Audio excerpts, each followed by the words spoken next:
Hello, hello, it's me, Rosie V, Rosie Valentine, whatever you want to call me, back with another video, and this video is catching y'all up on EDC Las Vegas 2024. This was my first year going, and I'm so excited. I actually finally went, and I'm so happy to tell you guys all about it. It was amazing. I'm just like, my mind was blown. I really just had the best weekend ever. This is like right now my last day of my own little vacation. I'm back at home, obviously. Our drive wasn't really that bad. We went from the Bay Area of California over to Las Vegas, Nevada. The drive wasn't really a big issue. It wasn't really that long, surprisingly. With trading off, it was pretty easy. We made it there safely. We got to the hotel on Thursday night, and it was really weird because the dude that checked us in looked like some weird discount dollar store Benny Blanco. He like barely really told us much information. It was just like he asked for my card or ID, wasn't really saying much. I had to ask him like, oh, we have a car, is there anything we need to know like parking wise? It's $5 a night, but don't worry about it, don't worry. It's like, well, do I need a pass? Do I need a thing on my card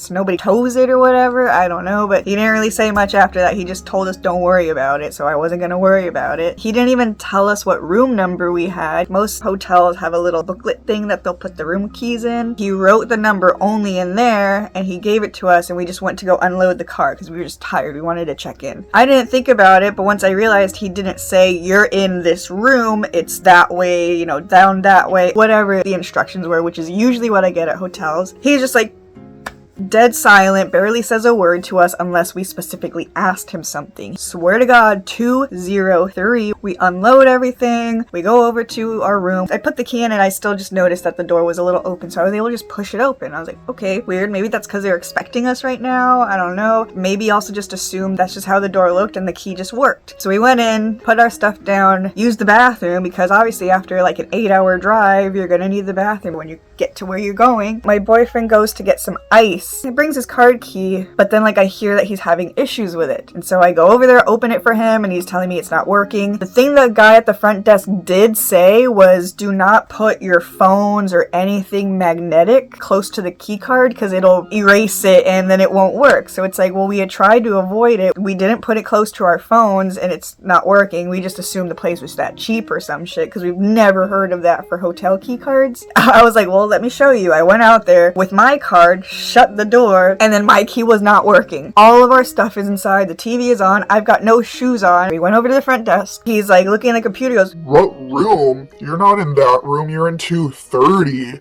He put us in the wrong fucking room. Just so happens the maids that last cleaned the room didn't fully shut the door, so that's why we were able to push it in. So we had to have him come all the way up with us so he could unlock the room, we could get all of our stuff out and move to the right room. Once that was done, the place really was nice. It wasn't anything too fancy because again, I'm trying to save money, but it was nice enough for our stay. It was constantly air conditioned the whole time because Vegas was hot that weekend. Oh my god. Friday was day 1 of EDC, and that was like the most exciting, of course. We had shuttle passes starting at the Rio Hotel in the Vegas Strip area. Obviously, we would basically just drive over there. The shuttle started at about 5, but we didn't mind getting there a little bit later because we didn't really know too many artists starting early in the day. We're also older. The shuttles ran until like 4 to 5 a.m., but we would have to get out early to beat the crowds and stuff, so usually we left around like 3:30. One thing though, I will recommend for any people that are like, you know, are getting up there in age, maybe deal with achy knees, can't stand for too long. These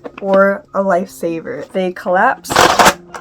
Look at that. You just put it down and you sit right on it. It saved our lives when we couldn't find anywhere to sit. We have to go through pre-security. With shuttle passes, you get checked before you enter the bus, and then once you get dropped off at the grounds, you just walk right in. There's no more security because you already did that. Friday, security was literally nothing. All you did was walk through a metal detector. Nobody's patting down your body. Nobody looked in our bags day 1. That was probably the day if you wanted to smuggle shit, you don't even have to smuggle because nobody checked it. Walk through a metal detector. As long as you don't set it off, nobody's gonna look you. I pre-gamed just before, which was actually a bad idea. I don't know if I ate something bad that day. All that with the heat, I was sick to my stomach that first day once we even walked into the venue. I think it was the bus ride there. The first bus we ever got on was hot as hell. Oh my god. This bus was like probably the oldest one they had on the fucking fleet. There was no way to open up windows. The driver luckily opened up the emergency hatch slightly, so it was like this cracked. Basically, you had to wait till he started picking up speed to like feel anything. It was an hour long. Luckily, just an hour. I had been seeing everywhere else from like previous EDCs that it was 2-hour drives, but it really wasn't. It was only 1 hour from the Rio Hotel and Casino over to the EDC. But also, our bus driver was hauling ass. He was running lights, probably because he also thought we were gonna die from heat exhaustion. It had AC, but it was blowing hot air, and only in the front half of the bus. You can imagine our relief as soon as we step off. Once we do get off, we are there. We are at the festival grounds, and it is an amazing sight. There's so many people. There's all these just people ready to party. Everybody's cheering and shouting. You hear the music already going. People are already dancing in, obviously because people have pre-gamed and probably jump-started their little experiences for the night. But oh my god, it was a beautiful, beautiful sight. There's a big sign that says like plur, all are welcome here, and you could just see everything, the Ferris wheel, and oh my god, it was breathtaking. It was my little raver girl's dream. I was finally at the promised land. This is where I needed to be and where all my training has led me up to be. I was ready for a good night. My drinking choices,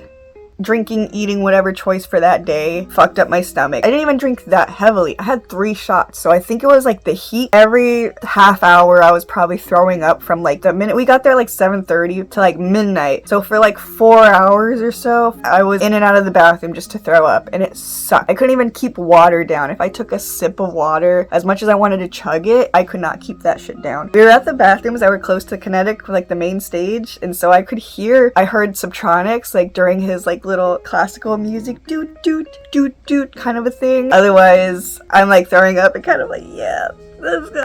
After 12:30, I felt perfect, and for the 3 or 4 hours, we were finally getting into the groove, dancing around. My boyfriend was having his beers. I was just staying sober for the rest of the night to make sure that the rest of my weekend wasn't going to be terrible. It was really cool. I kind of forget who we actually saw that night because of all that, but it was still really great. And then we had to get back to the shuttles because they only run an hour after Kinetic Field completely stops its music for the night. We didn't want to deal with the crowds. We would usually leave at like 3:30 to 4, and that was good enough. It was another hour back. Then we get back to the hotel, get in our car, and go back to our actual hotel and get ready for the next day. Saturday, of course, I was feeling much, much better. I was, for the rest of the weekend, survived off a cup of noodle soup and like 1 thing of Panera chicken noodle soup. Basically just soup. I survived off of soup for that whole weekend. This time, shuttle security was a little bit stricter. This is my rave backpack. This is an anti-theft backpack. The anti-theft part of it is it only opens up the main part from the back. So like while I wear this, it's not like regular backpacks where you can open something from right here. You have to take it off in order to open up the bag. Also, there's side zippers. I've had this for 6 years. No security has ever found these pockets, even with this thing dangling. Nobody ever sees it. They pay attention to this one only. And so I just stick like joints in there and nobody ever sees. All they really did was just have you open your backpack before you walked up to the security. You still went through the metal detector, and then there was now another row of people who were not there Friday looking through bags. No bottles, no cans, obviously no drugs.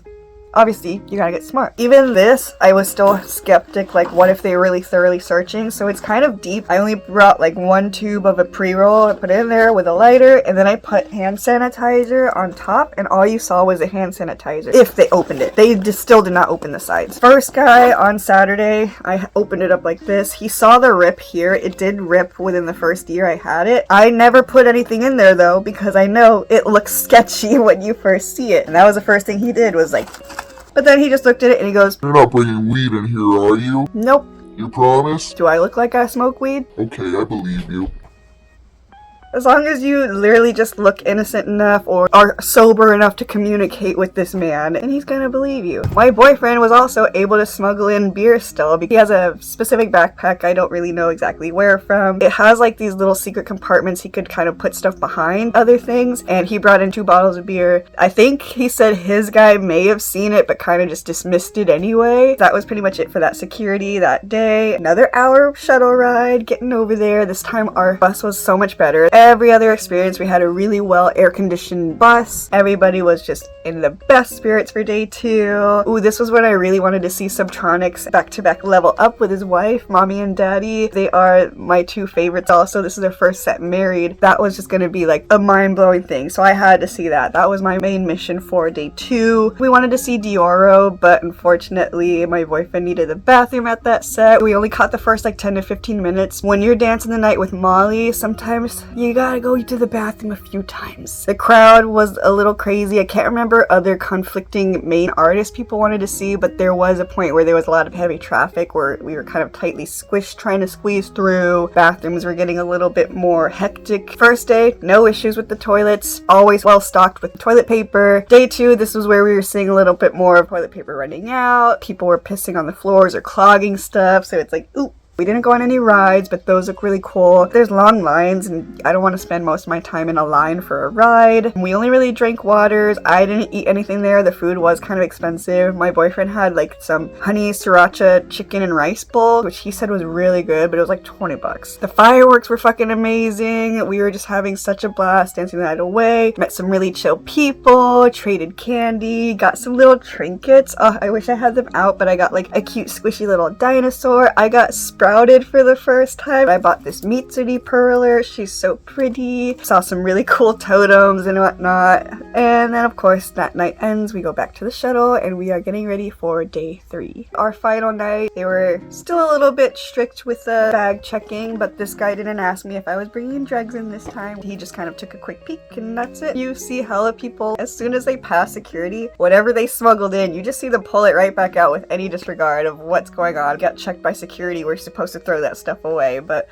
everybody just decided that this was the time we were all gonna just start cutting the shuttle line. The first day it was kind of snaking through these like bars. Day 2 and 3 they didn't have it snake. It kind of just a couple times, but then it stuck out straight. The line was getting to the hydro stations at the shuttle location. Don't get that one. That water was really hot. Got into the back of the line like normal people. As we're like making our way over to the actual snaked in part, we see a large group of like 30 people just walking and start going in without getting into the actual line. I'm that bitch. I will start going, hey, the line is that way. What the fuck are y'all doing? Which only got 10 of those people to stop and turn back to the end of the line, either just because they got embarrassed, they got called out, or genuinely didn't know where the line actually was or that there was a line. The final day of the festival. This day I was really excited to see Mao P. He was the first one we saw because we basically got there a little late anyway. That he was the first one we caught the set for that night. Alice in Wonderland did a surprise techno set. There was like a House of Duncan thing where they were giving out free coffee samples. Downtown EDC has a whole bunch of cool shit. They've got a drag show, country, rhythm shit. They have a dating show. You can get married there. You can watch people get married. It's so pretty, so cute. My heart was bursting the whole weekend. I was just having a blast. Everybody was pretty chill. I didn't encounter any phone thieves, but I know there were. I literally was scoping out Mirage from Drag Race that whole weekend and I did not get to see her. It was great knowing we were in the same area. We saw Fisher that night. He was the last one that we saw. He was at like 3 and we stayed until 3:30, 4-ish because we had to get on the shuttle and make sure we actually got back. As much as we wanted to stay and watch the sunrise, the shuttles do not last very long after the final song plays at Kinetic Field. But we did watch the fireworks every night. Those are beautiful. They were amazing. They got drones. They've got drones that create different things in the sky. Zed announced a new album. Holy shit. I saw Excision do his like Shrek visuals. I didn't get video of that, but I was actually finally